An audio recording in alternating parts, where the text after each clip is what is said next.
them, because as I said, I did A-level French, but I put it into a search engine. It came up with a really, really bad translation, which I think is one of those automatic Babel translations. A couple of extracts. It's from the third verse. Me, I am a missile, I am not guilty. One guides me by satellite to do an impeccable... this evening I must strike a type which is all alone in its room. I'm a bird without wing suppository of iron. I bore the clouds towards the x-coordinate and the ordinate. Doesn't mention hose. No, Interesting. Rubbish. We've had an email from Joanne Lomax, who says, I'm writing an essay on anarchy. Can you help, Steve? My suggestion, write in the margins and don't use capitals. Back after the news. The Kinks, all day and all of the night, sounding as good now as it did in 1964. Oh, great days, weren't they? They Steve? were heady days, and I remember exactly where I was when I first heard that. Although it wasn't 1964, it was actually like 3 or 4 weeks ago. A do. It was just a do. I'm not going to name the do. It was high class. It was just a do. That's all I'm going to say.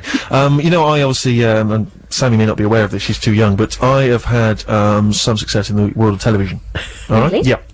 And one of my erstwhile colleagues is TV funny man Ricky Gervais. Okay, and I've been working with him of late, and he is a man who likes to eat out at lunchtime. It angers me because I'll happily bring sandwiches. I will bring sandwiches to work, and I will pop them in some foil, or a carrier bag, recycle, and I will bring them into work, and that's fine. It saves me money. I don't need much to eat at lunchtime. That's more than enough. But he loves to eat out. Got a little bit of money in his pocket. Loves to eat out at some kind of restaurant. You know, maybe a bit of pasta. No starter, straight in with the pasta. And he loves to do that most weekdays, okay? Which angers and infuriates me because it costs a fortune. I don't need that much to eat at lunchtime. This week, we're sat out. It's quite good weather. He demands to sit outside, right? You know, he's got his sunglasses. I've got nothing. I'm burning up. I'm sat right under the sun. I burn easily. And we're sat there, and a homeless guy comes up.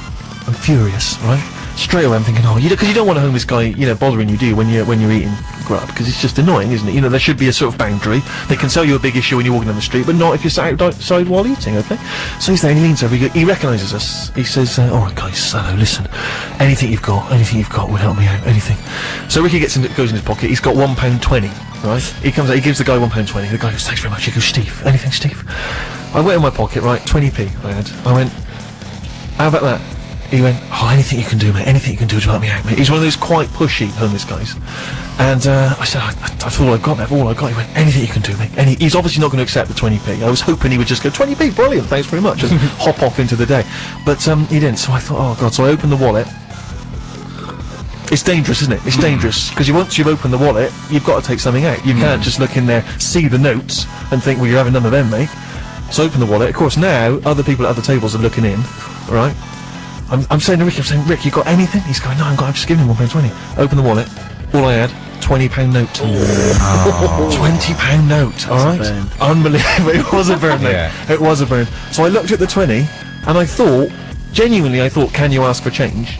Because do you know what I mean? Because weirdly enough, we'd done this on the show itself, on extras, yeah. We'd actually discussed this as an idea, and I thought, I don't know what the rule is, because can you ask for it? I don't know what the rule is. So I looked at this £20, and it was like time slowed down, and I looked at him, and his kind of greedy little eyes looked back at the 20, and Ricky was just about to burst with laughter. He cannot believe it's luck that I'm in this situation, and I'm just looking at this 20, and I thought, well, there's nothing to do. There's the people at other tables are watching, their eagle eyes are looking. I'm thinking any one of those could text Heap, saying that Steve's trying to haggle with a homeless guy. £20. I took it out. Do you know what? I was so angry with this guy who was just trying to get some money to eat, to live, that I just gave it to him contemptuously. Didn't even look at him. I just went, there you are. Frustrated. He obviously he went, thank you so much. That's made my day. I thought, I bet it bloody made your day. And he wanders off, happy as Larry. I couldn't even look at him. I was so angry. Ricky's in hysterics. I mean, crying. Do you know what I mean? Like, couldn't eat. He was just doubled up with laughter. And then, of course, so that meant that it cost me like about 15 quid for the meal, and £20 on top of that. It's like a £35 lunch. I could have bought some corned beef sandwiches for about 20p. I was furious. So that guy's bounced off into the day, happy as Larry, and there I am, £20 down. Can you have just bought him a bowl of pasta from the restaurant? It would have been cheaper. Shouted him dinner, because he's probably only going to spend it on crack, isn't he? It would have been cheaper, you're absolutely right, to invite him to join us for dinner. Yeah. Than to have given him the 20. That is a picture for Heat. The three of you at the table. Yeah. Fantastic. Generous Ricky and Steve treat a homeless guy. Oh, goodness me. So now there's obviously two things I can do. One is, I mean, if I'd had... Because sometimes I actually bring in sandwiches anyway. I was going to say, I thought you were going to give the Wouldn't that have been amazing? So just carry safety sandwiches. Safety sandwiches? Yeah. Just give in a sandwich. Is that permissible? Oh, God, yeah. I was thinking of just carrying sort of 50p in that bus ticket pocket in the jeans, and then I can always whip that out straight away. give that to him. Or just sign something and say, tell you what, mate. Pop it on Do you eBay. use eBay? yeah. Yeah, exactly. Just give it to him. He can flog it. Well, I don't know. I mean, so all I'm saying is, if you recall, a couple of weeks back for Comic Relief, I donated. Sammy, you may not remember this. I donated my entire fee to Comic Relief. Can we just top this up, right? Fee. And now I've given £20 to a homeless person, alright? So at the end of the year, we'll just look back on just how generous I've been, alright? Spread the wealth. I'm like Robin Bloody Hood. Okay, now each week we like to add a song to our Songs to Seduce Women by CD.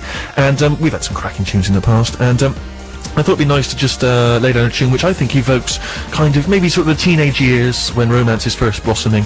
And that's why I've chosen Magic in the Air from Badly Drawn Boy. Badly Drawn Boy from his debut album, The Hour of the Wildebeest and Magic in the Air. The latest addition to our Songs to Seduce Women by CD, and we've decided that we're going to launch an appeal to you, the female listenership, as we now are encouraging women of all shapes and sizes to get involved with the show. Then we thought we'd put together a compilation, recommended and suggested by you, the listener, of songs to seduce blokes by. So if you have a email suggestion or a text suggestion, then you can get in touch. 64046 is the text. Stephen with a ph.6music@bbc.co.uk. Sammy, thank you so much indeed for joining us today. You are our first inaugural She-J, and I think you've done a wonderful job. A little round of applause, please, for Sammy. She's come down here. She's had to slot herself into this this crazy atmosphere, and she's done so admirably.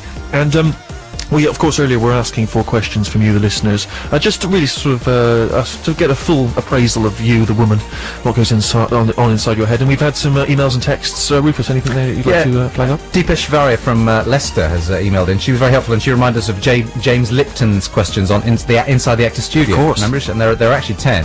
I'm not going to go through all of them because it would take too long. And my favourite one she's asked is, what is your favourite curse word? Yeah. Deepesh, it's a radio show. We're not going to ask that one. Think about it. Oh, and I was just about to answer. Exactly. What a faux pas that would have been. Can I just say, because one of my favourites from James Lipton's questionnaire is, and you went to the pearly gates, what would you want him... Is that What right? would you like to hear God say when you're That's it. So yes, what would you like God here to say to you I'd when you love arrive? to hear him go, oh, Sammy, you were one of my favourites. That would just be really nice. Like he's been watching and go, you were a great player in that Does he game speak of like a life. Geordie? Does he speak like a poshie? Quite right. Probably. Yeah, you're right, let's be actually. honest. He's more likely to be posh than Geordie. He's Fair enough. very unlikely to be Geordie or West Country. We've got a very surreal question here from Nathan Tuffin. Oh, Tuffin. That's a good name on its own, isn't it? And it's just a quick question for you, Sammy. It's not really relevant, but who would win in a fight between a giant mechanical Steve and all of the world's bees?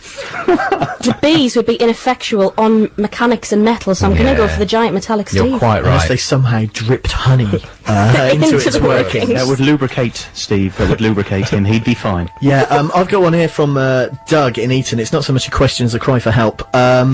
Why are girls always attracted to bad guys who will only ever emotionally damage them? Is it the same reason as why moths are attracted to flames?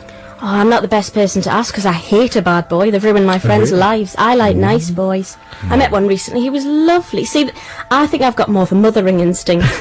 Although I don't like younger boys. Ooh, there's a dichotomy. No, I do.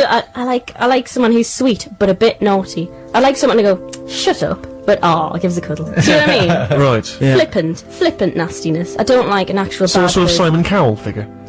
Maybe not. No. No, he's got moobs. He's got moobs. Yes. Is that the man boob? Yeah. I'm not familiar with the moob, but Well, you're yes. lucky. No, indeed. And so, of the sort of very celebrity faces out there in the universe, who would sort of typify the sort of person that you might? Not someone from Gomez. That's too easy. That is too easy. Yeah. I really don't know because I don't know what they're like as people. It would have to be a character, and then we're just getting into dangerous waters. Who would it be then? I like James Lance, who was on Teachers and Boot Group. He's incredibly posh, but he's a bit cheeky. He's not that I posh. And he should know. Right. Okay, I'd like to ask you a couple of final questions. Of what are you most ashamed? Now this is funny, we were just discussing this. I'm really difficult to embarrass or to be ashamed. I just laugh everything off. But recently I was desperately embarrassed by a picture my friend put of me on the internet. I'd just woken up from a nap. I couldn't speak. I put a full banana in my mouth. I hadn't done my makeup. My hair was still fluffy on one side from the bedding, and I A tramp had just licked you. Well, very probably. I was in a funny place, and she put the photo on the internet. And where can we find it? She's withdrawn it because Oh, that's a shame. because I was badgering her for a full day, going, I can't believe you've done this. You've really hurt me. You've cut me deep. This is just disgraceful. I'm really hurt. But it was literally the most horrendous picture, and that's saying something because there are pictures of my backside on the internet, and that's not a pretty sight for anybody. Sure, I Early in think the I've morning or visited some of late those at night. websites. You probably have, yeah. They're quite expensive. They're prolific. And finally, what's the most interesting or exciting trip you've ever taken? I don't necessarily mean the one down here today. I just mean generally. It could be a holiday. It could be just a little trip across the road. It could be any kind of trip. Oh, 2 weeks ago my dad bought a trike for me to use. The most exciting trip I've ever done is when he let me ride it home. A tricycle? Not a tricycle, it's like a motorbike, part car. Right. So it's like got big seats at the back, but it's got handlebars like a motorbike. Oh, okay. And opening it up and going 60 mile an hour and feeling the wind in your hair and having wasps pinging off your visor. It was amazing. So that was probably the best trip I've ever taken. Thank you very much indeed, Sammy. She's got an answer for everything, and that itself is to be applauded. Thank you very much indeed, Sammy. We've really Thank you appreciated very having much. you, and we've enjoyed your music choices, we've enjoyed your company, and dare I say it, let's hope we see you again. All right? Yeah. crossed. Fingers Fingers crossed. He's been away for a while, and he's back, and he no doubt has another musical choice for us. And of course, in the past, they've been painful, they've been embarrassing. Dan, what have you got for us? Time's of the essence, Steve, so I'll keep this brief. We've got Sharon Jones and the Dap Kings. I went to see them a few weeks ago. Absolutely sensational. Pure funk. I don't know how that's going to play with a 6 music audience. Sure. And heaven knows I'm not in a position to experiment because I'm already fairly hated. But, let's listen. Penultimate tune on this week's The Steve Show on BBC 6 Music with me, Stephen Merchant. It was Dan's choice, and I forget what it was. What was it? Let's pick it up, lay it in the cut. Sharon Jones and the Dap Kings. Okay. And Harry raised the question, oh, is that real instruments and all that? This isn't, it is a modern, I know it's done in a retro style. It's absolutely modern stuff. But it's the Dap Kings, the backing band, sharp-suited. They're all called things like Binky Grip Tight and that sort of thing. Sure. And Sharon comes on in the middle of them, and she's this feral ball of energy.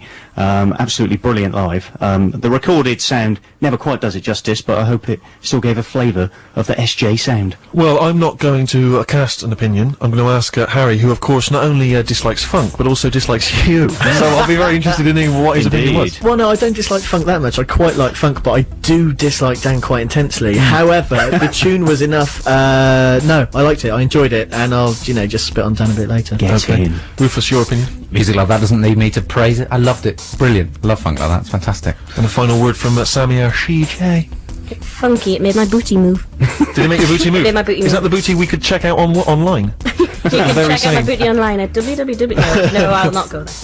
Good. Well, I mean, that's pretty much it for the show this week. I wish there was more to offer. I wish there was more to contribute, but there isn't. Of course, no, I'm sorry. It's it. That's it. That's it. We've had Super Posh Rufus, a little round of applause and see what for him. Thank you. We've had a returning Dan Warren, who I suspect is not available next week. Oh, you're absolutely right. Yes, the day job kicks in again. Okay, well, thank you very much for making this guest appearance. And, of course, Harry, who's a mainstay and a regular.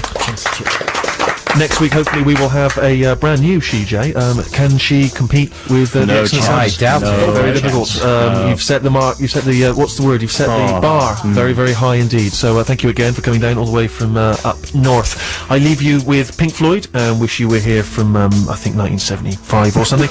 And next up is Stuart McConey's Freak Zone. We'll be back next week, hopefully, with some of this mob, this crazy mob. I did the inverted commas, and that's pretty much that. Thanks for tuning in. Bye. From 1968, Al Wilson and The Snake, a sobering lesson about the dangers of bringing a talking snake into your home. Beware, kids. Welcome along to the Steve Show on BBC 6 Music. My name is Stephen Merchant, and I don't want to compare myself directly to Jesus, but like him, Sunday is very much my day. Like JC, I teach tolerance and love, but it's not tolerance and love towards mankind. I find many of my fellow men I hate. But instead it's tolerance and love towards music of all creeds and colours, and I hope to convert you, of course, to my musical beliefs, musical loves as well, by getting in touch via the website. And later on we will have a listener, and I'm sure they will be talking passionately about music. And each Sunday, of course, I bring with me a few of my disciples, and they too share their love and their musical treats, for want of a better word. And Rufus is a mainstay now, one of my regular disciples, a lowly actor by trade, by weeks, by day, each day he kind of performs on the stage his devilish iniquities, but at the weekend he cleanses himself in my musical waters, and I don't know how long I can keep this analogy going. This whole Lutheran pastor metaphor thing is It extraordinary. started well, didn't it? Yeah. But it's sort of running out of steam now. Well, as often happens with this show, Steve, you know, you glance down at the bit of copy you might have written down, at some Yeah. ideas you've thrown around, and then within 2 or 3 minutes, you've just get a grinding into the ground. Grinding to a halt, yeah. I find that my brain just gives up after a while. You know what I mean? I sort of, it's going down a train of thought, and then it just goes, you know what? You're on your own. I'm out of here. Yeah, yeah. And I'm just left tongue-tied and embarrassed. You've used up every god and devil metaphor we've got, and to be honest, just play another track. That's Hallelujah.